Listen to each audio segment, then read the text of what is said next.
एक बात कान खोल के सुन लीजिए शास्त्री जी, या तो इसे अपनी मांग का सिंदूर मिटाना होगा या तो वृंदावन छोड़ के जाना होगा।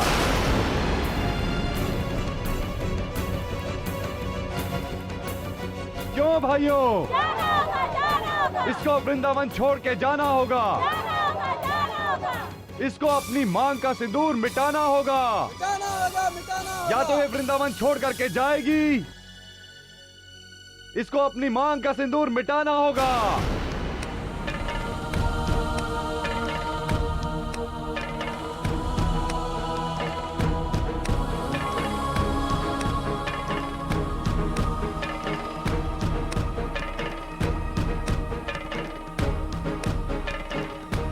शास्त्री जी, कहें किसी को इसकी मांग का सिंदूर मिटाने के लिए।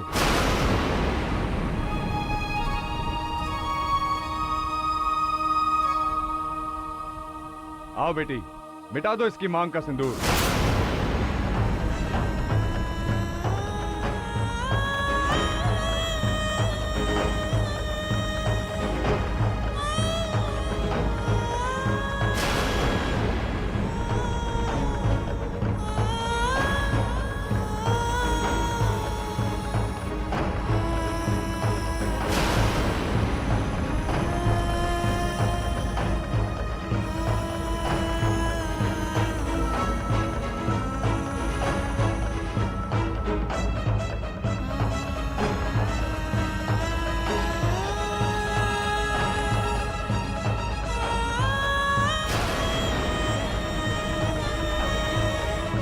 ठहरिए।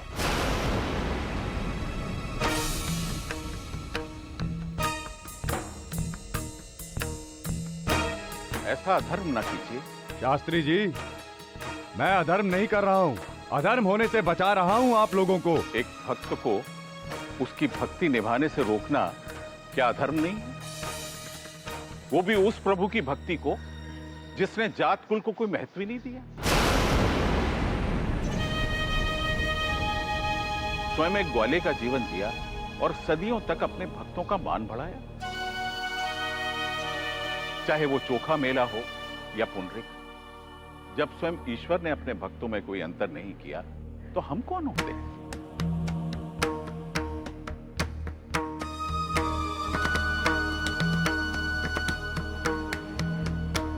इसकी मांग में सिंदूर देखकर एक क्षण के लिए मैं भी विचलित हुआ, परंतु फिर मुझे बोध हुआ राधिका के इस निर्णय से किसी को कोई हानि नहीं पहुंच रही है। ये तो इसकी भक्ति की चरम सीमा है। ये अधिकार इसे इसकी भक्ति ने दिया है। मैंने समाज के नियमों का सदा ही आदर किया है और इसी कारण राधिका को कभी मंदिर में प्रवेश नहीं करने दिया, क्योंकि मैं नहीं चाहता था कि किसी की धार्मिक भावना आहत हो। परंतु आज जो राधिका करना चाहती है, ये उसकी और उसकी भक्ति से संबंधित विषय है। इससे ना तो किसी को अंतर पड़ना चाहिए और ना ही किसी को आहत होना चाहिए। यदि इसके पश्चात भी आपको ऐसा प्रतीत होता है कि यह अनुचित है, तो राधिका के साथ साथ मैं और मेरा परिवार इसी समय वृंदावन छोड़कर चले जाएंगे।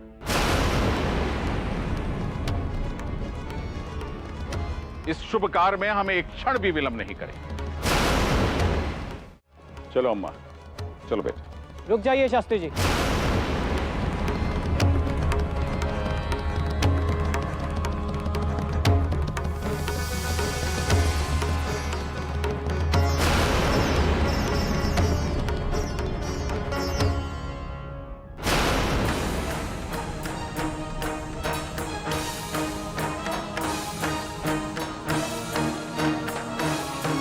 मैं शास्त्री जी की बात से सहमत हूं, जबकि मैं शास्त्री जी को ज्यादा नहीं जानता। कुछ ही समय हुआ है मुझे यहाँ है, लेकिन आप लोग तो शास्त्री जी को सालों से जानते हैं। फिर आपको शास्त्री जी की बात समझने में इतनी मुश्किल क्यों हो रही है? पहली बात जो मैंने राधिका के बारे में सुनी वो ये थी कि राधिका से बड़ा काना भक्त पूरे वृंदावन में कोई नहीं। आप राधिका या राधिका के परिवार को वृंदावन से तो बाहर कर सकते हैं, मगर क्या आप ऐसा करके राधिका के मन से कान्हा भक्ति दूर कर सकते हैं? बताइए, क्या आप लोग राधिका के मन से कान्हा भक्ति बाहर कर सकते हैं?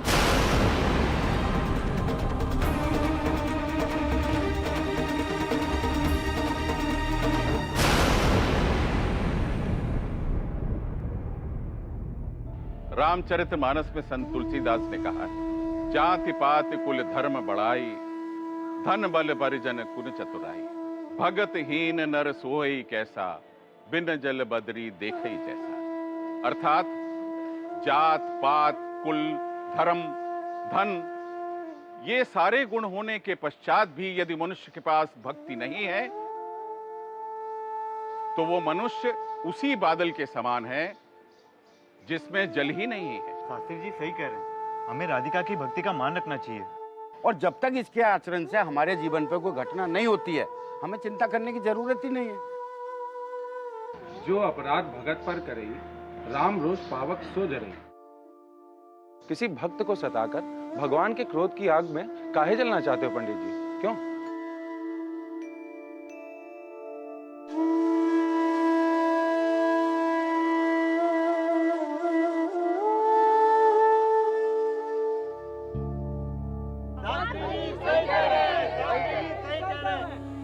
भाइयों, मैं तो आप लोगों को धार्मिक भावनाओं से आहत होने से बचा रहा था। अगर आप लोग चाहते हैं कि राधिका मांग में सिंदूर लगा के इधर उधर घूमे तो मुझे क्या परेशानी है?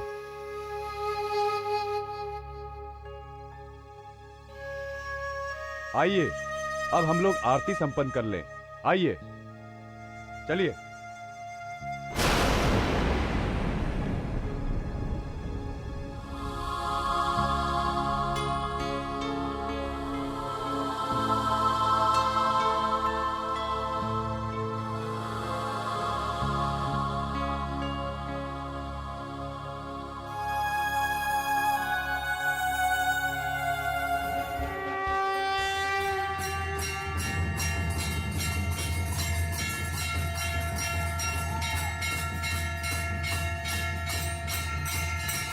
शीतला माता की, बोलो शीतला माता की।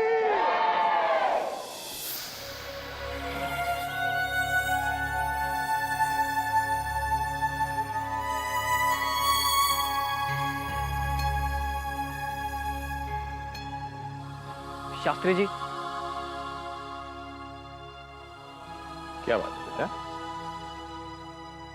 कुछ कहना चाहते हो? दरअसल मैं राधिका के विषय में कुछ बात करना चाहता हूँ। उस दिन जब राधिका ने मुझसे विवाह के लिए इनकार किया, मैं काफी नाराज था, मगर उसके बारे में और जानने के बाद, उसकी भक्ति देखने के बाद, उसकी सरलता को समझने के बाद मेरा गुस्सा जाता रहा। शास्त्री जी, मैं आपसे बस एक बात कहना चाहता हूँ। मैं अब भी राधिका से विवाह करना चाहता हूँ। मतलब मैं एक बार फिर से कोशिश करना चाहता हूँ। पर बेटा, जानता हूँ शास्त्री जी, जानता हूँ कि राधिका ने भक्ति का रास्ता अपनाया है, मगर मैं राधिका से मिलकर, उससे बातें कर कर उसे ये समझाना चाहता हूँ कि भक्ति और सन्यास में क्या फर्क है। पर शास्त्री जी, मैं ऐसा कोई भी कदम आपकी आज्ञा के बिना नहीं उठा सकता। मुझे कोई आपत्ति नहीं। यदि तुम ऐसा कर पाओगे तो मुझसे अधिक प्रसन्नता और किसी को नहीं मिलेगी। इसे तुम मेरी अनुमति समझो या आज्ञा। यदि राधिका आपके साथ विवाह करने के लिए अपनी स्वीकृति दे देती है तो ये तो बड़े हर्ष का विषय होगा। सुखी रहो।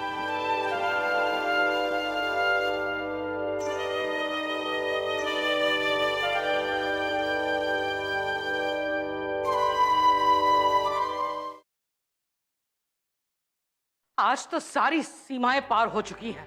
सब्र का बांध भी टूट गया है। आने दो आज उसे, आज तो फैसला होके ही रहेगा।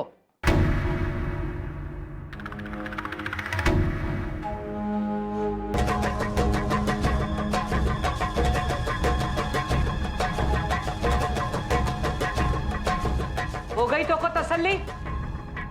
पड़ गई कलेजे मां ठंडक? जाने हाथ टोटका किया है वो लल्ला पर। तोरी वजह से आज ब्रिज छोड़ने को राजी हो गया।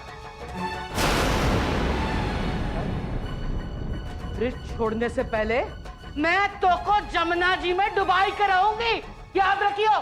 बस कीजिए अम्मा जी। तू तो बीच में बोलियो ही मत। तोरी वजह से ये सब हो रहा है। और किया जा बिचिया बोला पाला है तो सजा तो मिलेगी ना।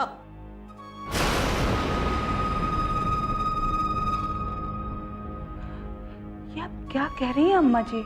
मोर कहेगा कुछ असर होता है का? अब मैं बिना कहे अपनी बात मनवाऊंगी। जब तक राधिका अपनी मांग से सिंदूर ना पहुंचेगी मैं मौन व्रत रखूंगी। आज या तो ये रहेगी या मैं रहूंगी। फैसला तो को करना है। कौन ज्यादा प्यारा है, मैं या ई का सिंदूर?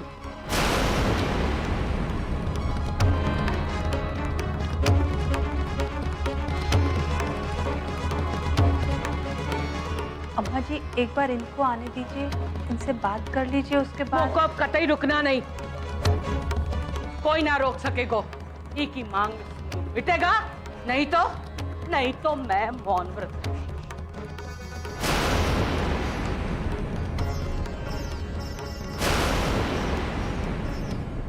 आओ माँ, अब आपका स्वास्थ्य कैसा है? मुझे क्या हुआ, मैं तो बिल्कुल ठीक हूँ। बल्कि तेरी तबीयत कुछ ठीक नहीं लग रही। इतना कमजोर क्यों लग रहा है? आई डोंट केयर, कल हो जाएगा। मैं ये कब से सुन रहा हूँ, और ऊपर से वीजा का पेपर्स को तैयार हुए 1 हफ्ता हो गया। अब आप क्या कर सकते हैं और क्या नहीं, उससे मुझे कोई मतलब नहीं है।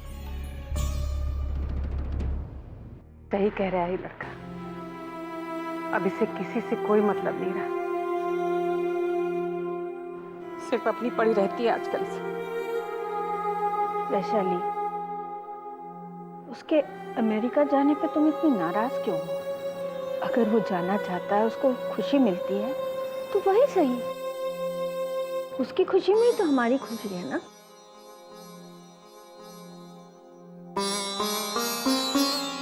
हाय दादी माँ, हाय डैड, हाय मॉम। हाय देवर जी। ओह, हाय भाभी। क्या बात है, सुनने में तो लगता है जैसे हाय दे रहे हैं, लेकिन दरअसल तो नमस्ते कह रहे होते हैं। देवर जी, अमेरिका जाने से पहले हमें भी 2-4 अंग्रेजी तरीके सिखा दीजिए ना। इन्हें तो लगता है हमें तो अंग्रेजी आती ही नहीं, हम बड़े गंवार हैं। तो क्या गलत कह दिया? बहू, क्यों दादी माँ? शहर वालों को शहरी कहकर बुलाओ तो उन्हें तो बुरा नहीं लगता। गांव वालों को गवार कह दिया तो क्या गाली दे दी? बिरजू जी, जी आप हमारे लिए कुछ लेकर आएंगे या यहीं खड़े होकर मुस्कुराते रहेंगे? जी। बिरजू, विवेक को भी बुलवा लो। जी। क्या बना है भाई? बढ़िया मार्कर। ये अर्जुन कहाँ है गया? अरे कहाँ होगा भाई साहब, शराब पी के दूध पड़ा होगा किसी कोने में। हमरे तो बस बंसी बजाइया, ये बेटा तो होने ना होने के बराबर है। देव जी। तुम्हारे टिकट आ गए? हाँ डैड, कल सुबह आ जाएंगी।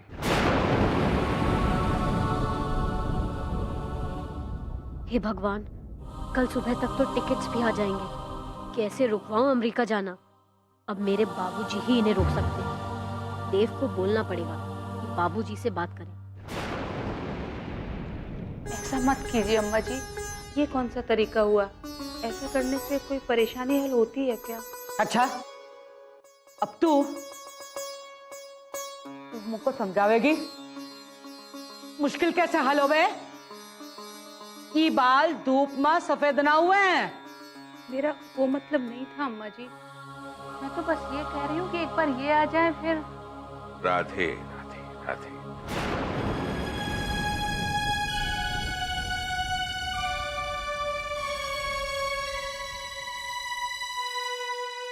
अम्मा, ये भूमि पर क्यों बैठी हैं आप?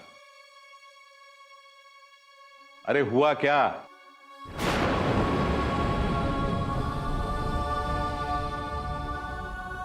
जी वो अम्मा जी ने मौन व्रत रखा है, कह रही हैं जब तक राधिका अपनी मांग का सिंदूर नहीं पहुंचेगी वो मौन ही रहेगी।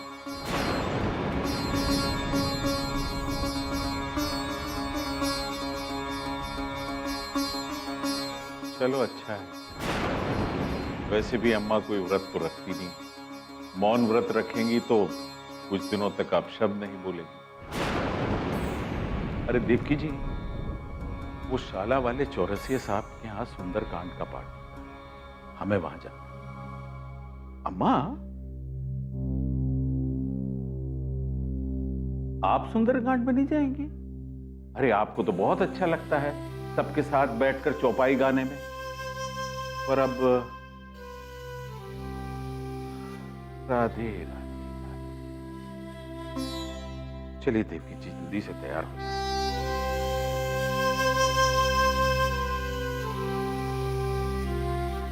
देवकी जी, अरे चलिए तैयार हो जाइए जल्दी।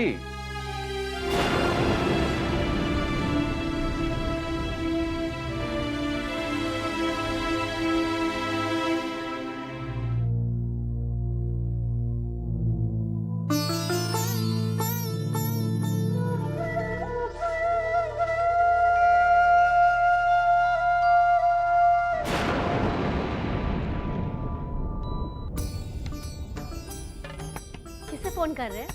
माँ बाबूजी को? नहीं, वो एजेंट को कॉल। मैं तो पहले से ही जानती थी कि आप माँ बाबूजी को फोन कभी करेंगे ही नहीं, क्योंकि आप तो उन्हें बताना ही नहीं चाहते हमारे अमेरिका जाने के बारे में। अरे एजेंट तो अपना काम कर रहे हैं, पर आप अपना काम।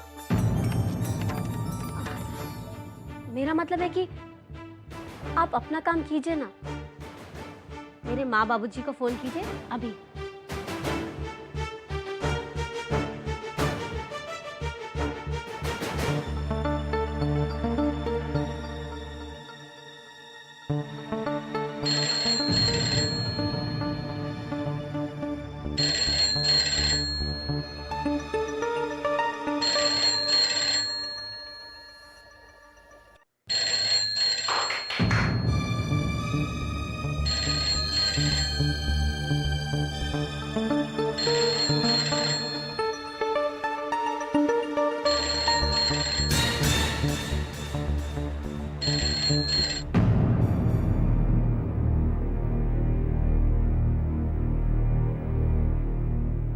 Hello,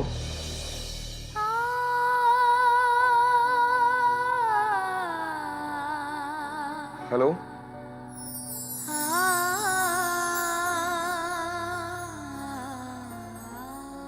hello, hello, hello. जी मैं देव बोल रहा हूँ।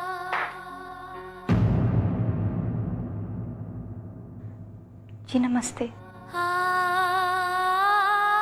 कैसी हैं आप? मैं ठीक हूँ।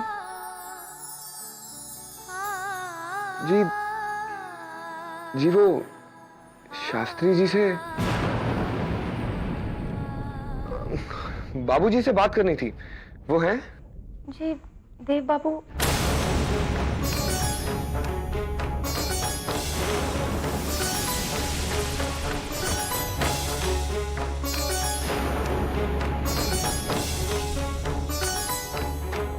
बाबूजी हैं?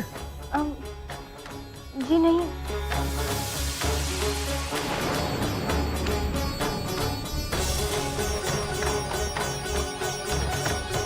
माँ? जी वो दोनों बाहर गए हैं। ठीक है, तो जब वो लौटेंगे तो उन्हें बता देना कि मैं और विशाखा अगले हफ्ते अमेरिका जा रहे हैं। हमेशा के लिए।